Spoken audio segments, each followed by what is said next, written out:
Por que será que toda vez que você vai no médico, ele vem com aquele aparelho que aperta o braço para medir se a pressão tá ok? Por que medir a pressão faz parte de todo o procedimento de check-up? O que tem de tão especial na pressão sanguínea? Beleza, provavelmente você nunca deve ter se importado em se fazer essa pergunta. Mas e se eu te dissesse que mais da metade das pessoas que têm pressão alta não sabem que tem e a maioria de quem sabe não faz o tratamento direito?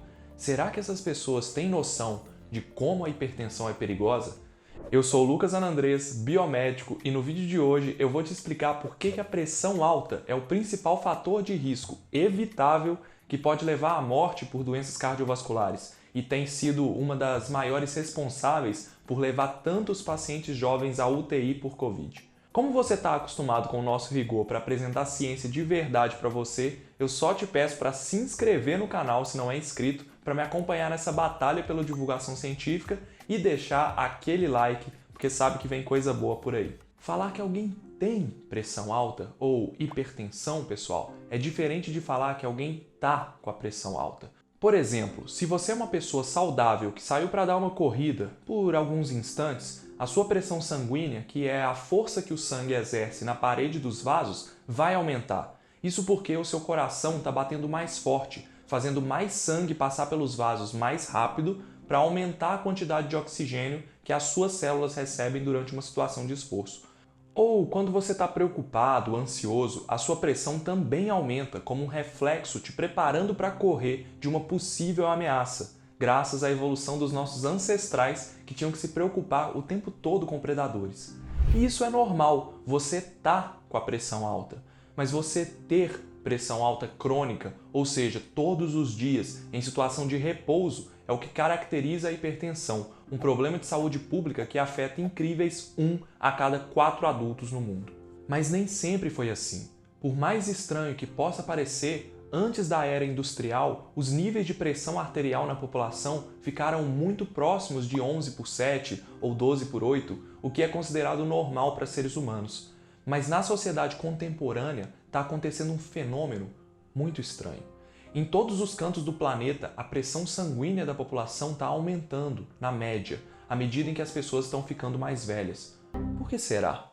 Com o avanço da era industrial, a gente teve acesso a meios de transporte mais rápidos sem que a gente precisasse mover um pé para ir de um lugar a outro. Basta dar um clique no celular para ter acesso a um transporte. Nem andar até o ponto de táxi a gente precisa mais. A correria do dia a dia tem feito as pessoas comerem cada vez com menos cuidado, colocando para dentro alimentos com alto teor de sódio, alto nível de gordura e cada vez mais dependerem de drogas para manter a sua produtividade. A sociedade está ficando obesa e doente.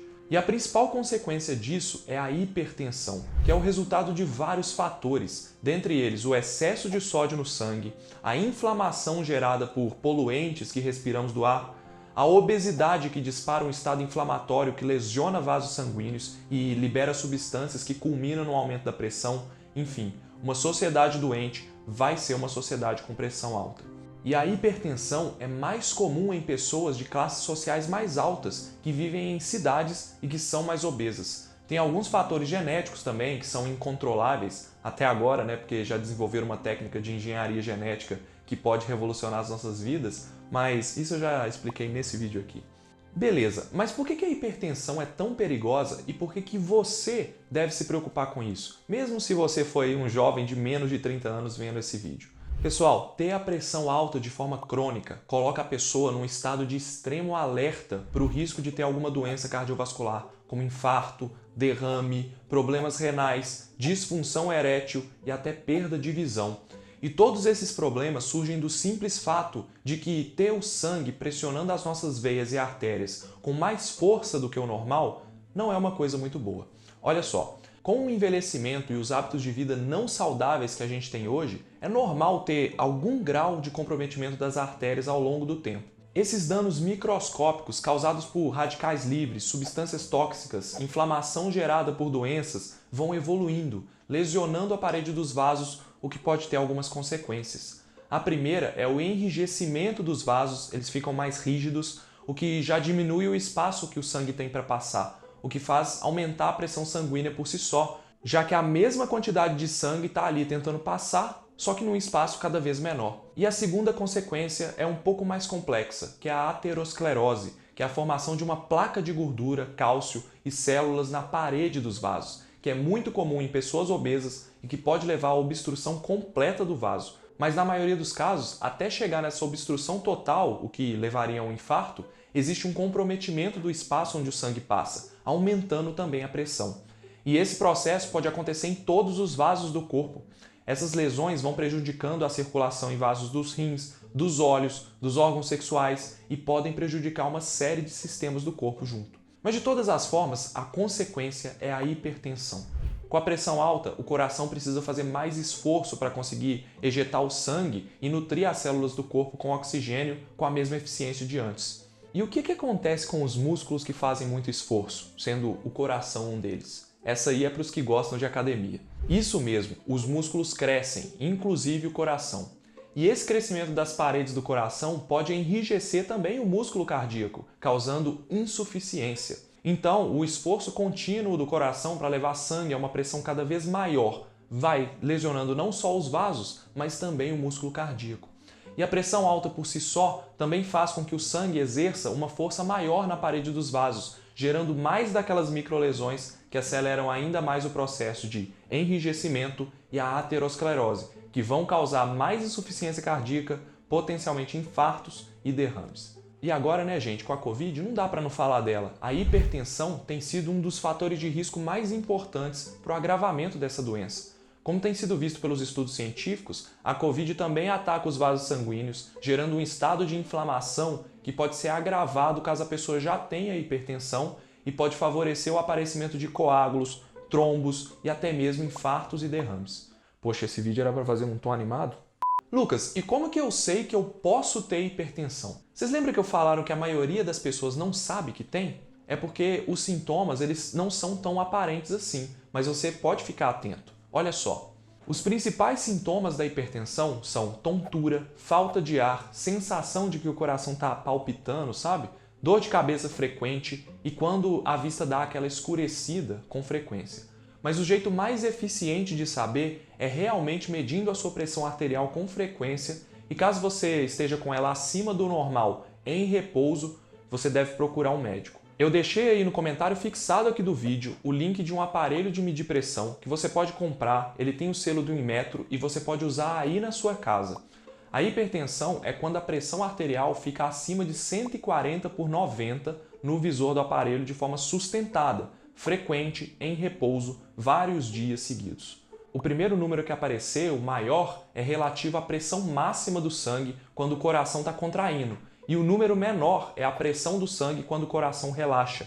A gente fala 12/8, 11/7, 14/9, mas é só uma forma rápida de falar sem o zero. O certo é 140/90, 120/80 e assim vai. É fundamental que você consulte o médico para ele te orientar sobre as causas da sua hipertensão, se ela é genética, se ela é causada por alguma doença de base ou pela obesidade e qual que é o tratamento. Beleza? Galera, agora que vocês já sabem o que a hipertensão pode fazer com a nossa saúde, eu acho que a minha missão aqui é te explicar o que você pode fazer para não ter que chegar no nível de ter que tomar remédio para controlar a pressão, o que é muitas vezes, dependendo do caso, irreversível. Mas antes eu queria te falar que o motivo de eu ter feito esse vídeo é que dia 26 de abril foi o Dia Nacional de Prevenção e Combate à Hipertensão, que foi criado para conscientizar as pessoas do perigo dessa doença. Como eu te falei lá no início, mais da metade das pessoas não sabem que tem pressão alta e que estão sob risco de desenvolver isso tudo que eu falei. Então eu te peço, clica no gostei para fortalecer o meu trabalho aqui e fazer esse vídeo chegar em mais pessoas. Sério, qual que foi a última vez que você mediu a sua pressão arterial? Tá vendo? Você pode ter pressão alta e nem saber, então toma cuidado, beleza? Mas como que se protege disso então? Bom pessoal, a gente sabe que o sobrepeso e a obesidade são um dos principais fatores que levam à hipertensão. Também o estresse, a idade e também o histórico familiar de pessoas que têm hipertensão na família também influenciam. Tirando os fatores genéticos, todos os outros podem ser controlados. É por isso que a hipertensão é conhecida como um fator de risco evitável mais importante para doenças cardiovasculares. Uma alimentação saudável, sem excesso de sal, somada com atividades físicas e momentos de lazer frequentes, podem sim fazer toda a diferença. Vão reduzir o seu estresse, vão reduzir o seu peso e ainda vão te dar uma qualidade de vida melhor, provavelmente sem hipertensão. A verdade é que resolvendo a obesidade, os maus hábitos alimentares e também o uso de cigarro e álcool, que estão associados com lesão nos vasos sanguíneos, é a melhor forma de prevenir a hipertensão. Fechado? Informações complementares do Ministério da Saúde eu também deixei aí no comentário fixado aí embaixo, assim como os membros do canal sabem, que é onde fica todas as referências do que eu falei aqui. E você também pode apoiar o meu trabalho se tornando um membro do canal e entrando em contato direto comigo e com a equipe pelo grupo do Telegram. Que tal você fazer esse trabalho chegar mais longe? Caso não seja o melhor momento para você apoiar, se você chegou aqui no canal por causa do interesse por uma saúde melhor, dá uma olhada nesse vídeo aqui, em que eu explico que realmente vai aumentar a sua imunidade segundo a ciência. Ou então, nesse vídeo relacionado que o YouTube recomendou para você. Se inscreve no canal para mais conteúdos como esse, um grande abraço e eu te vejo no próximo vídeo. Tchau!